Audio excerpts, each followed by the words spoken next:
Bonjour à tous d'abord, merci d'être là. Merci de nous avoir soutenus quand on était un peu au fond du trou, pour pas dire beaucoup au fond du trou. Stéphane nous salue bien, je l'ai eu juste avant son départ il y a quelques jours à Madagascar, et c'est vrai qu'il a fait un voyage à moto à Madagascar. Voilà. Il va bien quand même. Je pense qu'il va bien. En tout cas, au départ il allait bien, j'espère qu'il n'est pas tombé. Donc, je disais. Oui, parce qu'en fait, à France, j'ai repris pour l'émission pour laquelle j'étais parti il y a 2 ans, donc pièce à conviction, et finalement, on va faire une émission spéciale Afghanistan, qui sera diffusée le 23 novembre prochain, à 23h. Donc il faut travailler, je fais des interviews en France, un de mes confrères est parti en Capissa avec l'armée, lié en ce moment, il tourne avec l'armée, donc j'espère que ça se passe bien pour lui, c'est notre correspondant défense, Pierre Babet, qui tourne avec l'armée française donc en Capissa et en Survie, et évidemment son tournage fera partie intégrante des 70 minutes d'émission que nous consacrons à l'Afghanistan, mais pas du tout à notre histoire d'otage, qui est certes intéressante, mais qui n'est pas tout loin de là. Donc on va partir de là, et c'est surtout une émission sur quid de l'Afghanistan aujourd'hui, quid des forces de l'OTAN là-bas, et en particulier des forces françaises. Voilà, est-ce que la guerre est définitivement perdue ou pas, enfin tout ce qui s'écrit un peu dans la presse, qu'on voit beaucoup moins souvent en télévision, faut bien l'avouer. Donc on consacre 70 minutes là-dessus, et donc moi je suis chargé de faire des interviews d'anciens soldats d'Afghanistan, et aussi hélas de familles qui ont perdu des soldats là-bas, soit des épouses, soit des mères, soit des sœurs, des frères, voilà. C'est pas toujours simple, c'est pas toujours facile. Surtout pour bien évidemment. Cette image que vous allez tourner pendant votre reportage. Oui, on va s'en servir au début. Elles sont pas et là, non, elles étaient dans un. Comme on était parti que pour une journée de reportage sans l'armée en Capissa, on avait mis ce qu'on appelle le jargon to rush, donc tout ce qu'on avait tourné dans un hôtel à Kaboul, donc ça a été récupéré tout de suite par mon confrère et les France Télévisions qui sont de Paris à ce moment-là. Donc on va en utiliser un peu parce que hélas, ces images sont toujours d'actualité, et la situation n'a fait qu'empirer depuis 2 ans. Donc oui, j'ai repris le travail, puis je vais reprendre un peu de champ après pour écrire quelque chose, et puis ensuite je vais reprendre à France Télévisions au printemps. Tu as un micro ou pas? Est-ce qu'il y a un micro? Non, je ne sais pas. Écoutez, d'abord, je voulais te remercier d'être venu ici. Tu peux imaginer que nous sommes contents, nous tous, de te voir à chair et os libéré. Tu vois, ça c'est vraiment quelque chose. Tu as été aussi un homme des radios. On s'est connu à Radio France, voilà. Il y a en 90. Exactement. C'est beaucoup à la radio aussi parce que c'était tout le temps ton plaisir, c'était ça le plaisir. Ça a été ma 2e école de journalisme France Info, et après je suis parti en Croatie, en Bosnie pour France Info et France Inter. C'est ça. Et donc, je voudrais te poser la question que tout le monde t'a posée certainement, mais je voulais te faire entendre. Les moments les plus difficiles, bien sûr, mais j'imagine que c'était tout le temps. Mais est-ce qu'il y a. Vous étiez tous les deux ensemble, souvent? Oui, enfin j'étais 8 mois seul quand même, très exactement en plus, entre le 13 avril 20h et le 13 décembre 20h. C'est un hasard du calendrier, mais 8 mois jour pour jour, heure pour heure. Bizarre. Donc de mi-avril à mi-décembre. Alors, 2010. Quels sont actuellement les gens que tu avais bien se souvenir? Les moments les plus durs et les moins durs. C'était la radio, sur l'écoute de la radio. Oui, déjà. Je pense que le moins difficile, si on peut le dire, c'est quand on a accepté sa condition d'otage. C'est-à-dire qu'il y a une première période qui a pour nous duré à peu près 3 mois et demi, quand on était tous les 3.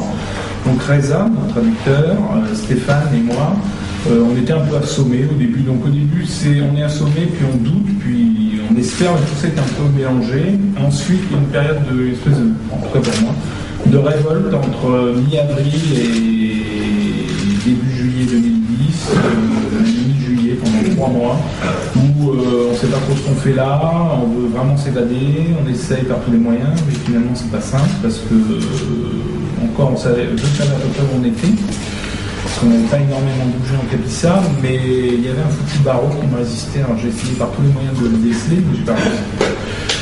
Donc ça m'a bien pourri la vie, parce qu'on a toujours l'espoir de pouvoir s'évader quand il y a une possibilité, et là il y en avait une, parce qu'il y avait une fenêtre avec un barreau, si je décelais le barreau je pouvais partir, et à peu près descendre vers la vallée principale avec tous les risques encourus, hein, parce qu'il y a des patrouilles de talibans, il y a des surveillances en pleine nuit, voilà, et donc après on a changé de maison, donc il y avait plus de possibilités physiques à partir de début juillet de m'évader, parce que la fenêtre, je ne pouvais même pas passer la tête, au moins c'était réglé, et par la porte c'était vraiment impossible.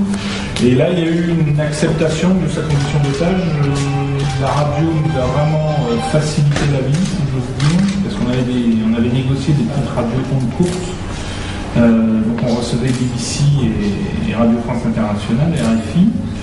Et voilà, bon, le plus facile si on veut, quoi. Il y a eu des moments un peu d'euphorie vite gâchés, parce que il y a eu des moments où je pensais vraiment qu'on allait être libéré et que les affaires allaient être réglées. Et finalement, entre autres au moment du Ramadan, fin août 2010, une autre fois on espérait beaucoup sur le mois de 2010.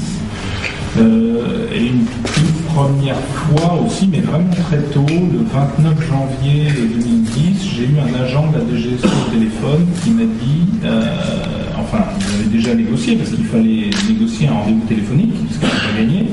Moi j'ai d'ailleurs été très étonné que les talibans prennent ce risque, mais ils l'ont pris. Et l'agent de la DGSE m'a dit que vous allez être libéré très rapidement. Mais ce très rapidement, c'est pas traduit parce qu'ils avaient trouvé un fil, ils avaient trouvé un fil de négociation et finalement, ce fil s'est brisé. Donc, à partir du moment où ça se détente pas très vite, dans les 2 premiers mois, après on sait que ça peut prendre du temps. Ça a pris du temps, ça durait 18 mois, quasiment jour pour jour. Là aussi, hasard du calendrier, du 30 décembre au 29 juin. Donc voilà, ça c'était les moments, on va dire, les plus légers, en même temps aussi plein de tensions, parce qu'on est du premier au dernier jour, pendant 547 jours, en tout cas pour moi, je crois que pour Stéphane et Reza c'était pareil, même quand on a le cœur un peu plus léger, malgré tout on a toujours une goutte d'angoisse qui est au cœur de l'estomac et qui vous lâche jamais, quoi. Même dans le sommeil, bizarrement, enfin pas bizarrement, je sais pas. Voilà. Et les moments les plus durs, c'est 2 moments. Soit trop de solitude, soit trop de promiscuité. C'est-à-dire qu'au début, il y avait beaucoup de promiscuité, mais on était plus qu'à 3, parce qu'il y avait pas mal de talibans qui dormaient dans la même pièce. Beaucoup de bruit,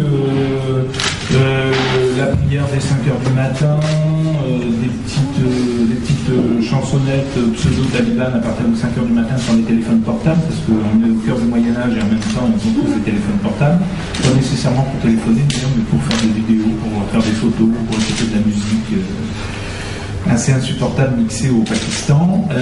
Voilà, donc trop de promiscuité. C'est vrai que moi, au bout de 3 mois et demi, bizarrement, quand je me suis retrouvé les 8, 10, 15 premiers jours seul, fin avril 2010, j'étais presque soulagé, quoi. Un peu d'abord retrouver un peu d'intimité et ensuite un peu de calme, mais bon, après 15 jours, on a fait le tour on a fait le tour de la situation. Et après 8 mois seul, on ne voit pas le bout, c'est-à-dire 3 mois, 4 mois, 5 mois, 6 mois, ça peut être 1 an, ça peut être 2 ans. C'est la différence entre on va dire un détenu de droit commun, ça peut durer très longtemps, mais il y a des peines de 20 ans, 25 ans, et quel que soit le crime commis, moi j'évalue tout à fait ce que ça peut être aujourd'hui en tout cas, une peine de prison, mais on décompte sa peine. Sauf en cas où il y a des peines incompressibles, on ne connaît pas la fin, mais généralement on décompte sa peine. Un condamné à 20 ans de prison, avec la remise de peine, il sait que c'est 12, 13, 14 ans. C'est très long, c'est vrai, rien à voir avec 1 an et demi, mais on décompte, il y a un espoir.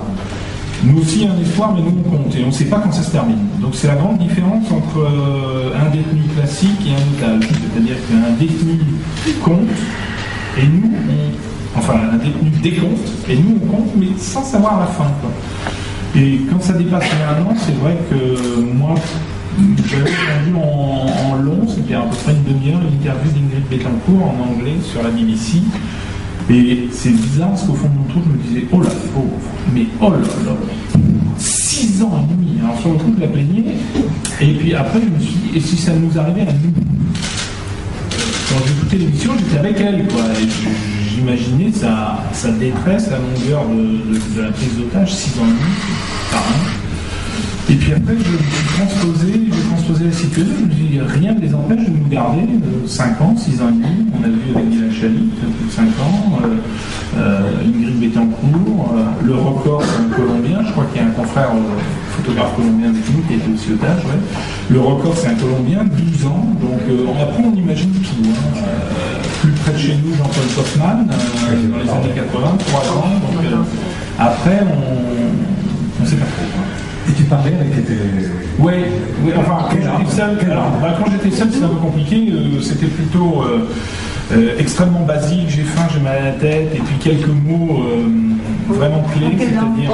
Alors, non, les 2 langues officielles et les 2 langues communément parlées en Afghanistan, c'est le dari. Donc, le dari, c'est du farsi, donc de l'iranien, et le pashto, qui est donc la 2e langue nationale parlée par les pashtuns. Mais tout le monde parle le dari.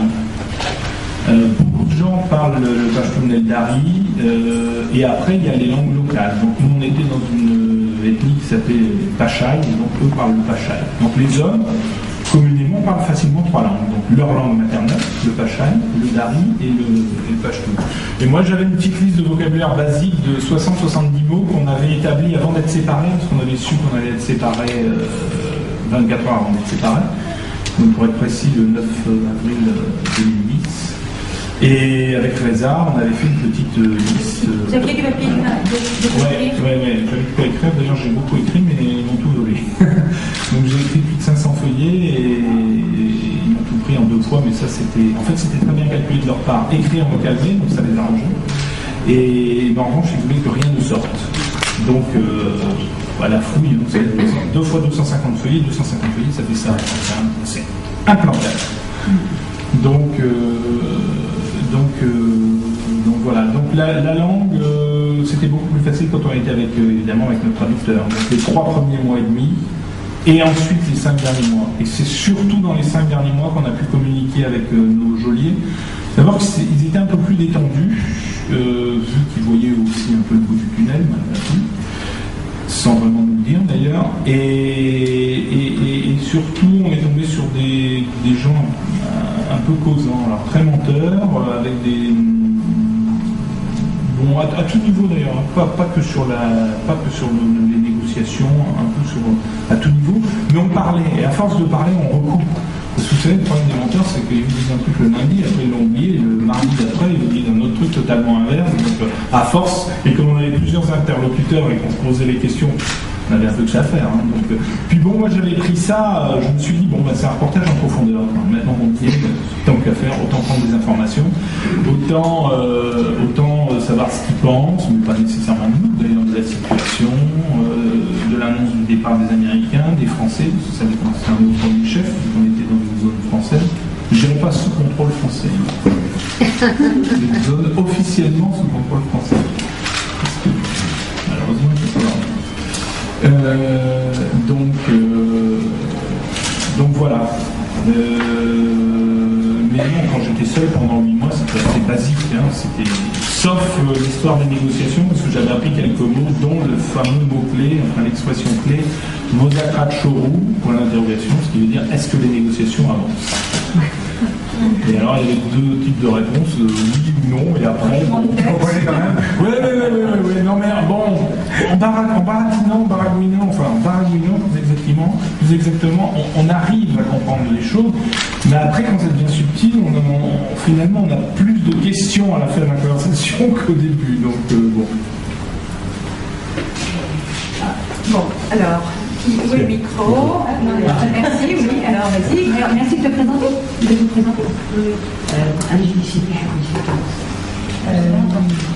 Simplement, si vous faites donc une émission pour le 23 novembre, en fait, est-ce que ça veut dire que la rédaction a switché d'un journaliste de guerre à un correspondant de défense? pouvoir couvrir aujourd'hui la problématique afghane.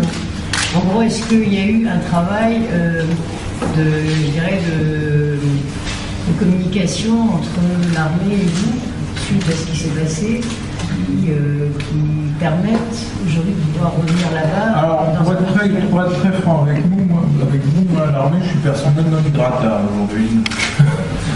Donc voilà. Il y a eu beaucoup de critiques au sein de l'armée. Donc tous les gens de l'armée sont, j'imagine, pas d'accord, mais en gros, c'était pas une bonne idée que de m'envoyer.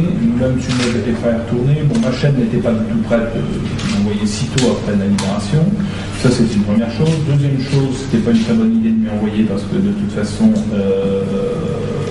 pas vis-à-vis d'ailleurs pas nécessairement vis-à-vis de la prise d'otage, mais c'est vrai que la relation était un peu tendue avec l'armée pendant le tournage parce que moi je suis passé à des correspondants défense ici, mais c'est un peu compliqué avec l'armée française. Et que voilà, et la meilleure personne chez nous pour essayer d'avoir quelque chose, c'est Pierre Babé, parce que pour l'instant, et en particulier depuis la blessure, il y a deux choses. Et d'abord le fond, c'est-à-dire que, en gros, cette opération zéro mort pendant toute la campagne électorale, c'est-à-dire qu'il y a un mot d'ordre qui vient de l'Élysée, il y a eu beaucoup, proportionnellement, beaucoup de décès de soldats français cet été, et même depuis 2 ans, parce que nous, quand on a été pris en otage, les Français étaient là depuis 7 ans et demi, ils sont arrivés en 2002, il y a eu 38 morts. Et aujourd'hui, en moins de 2 ans, il y en a eu 37 de nouveau. C'est pas la même zone. Avant, on était à Kaboul, et depuis 2 ans, on est en Pakistan, beaucoup plus risqué. Et donc, en gros, le mot d'ordre de l'Élysée et de Sarkozy, c'est pas de mort pendant la campagne électorale, si possible. Donc, pas de mort, ça veut dire on sort le moins possible des bases, voire plus du tout. Il y a un papier, d'ailleurs, très bon, de Jean-Dominique Mercier dans Marianne la semaine dernière, qui stipule ça sur 3-4 feuillets.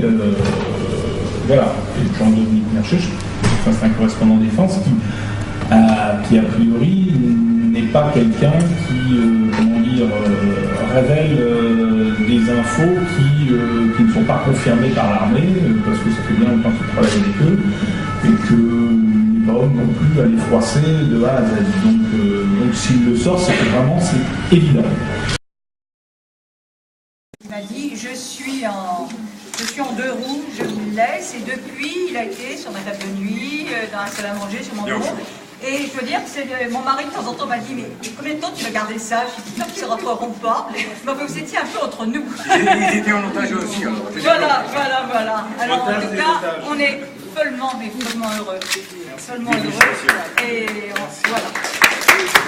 La l'autre sera à remettre. Montrez-nous. Les deux, c'est par exemple. Ah oui, c'est vrai. Voilà. Ça, c'est la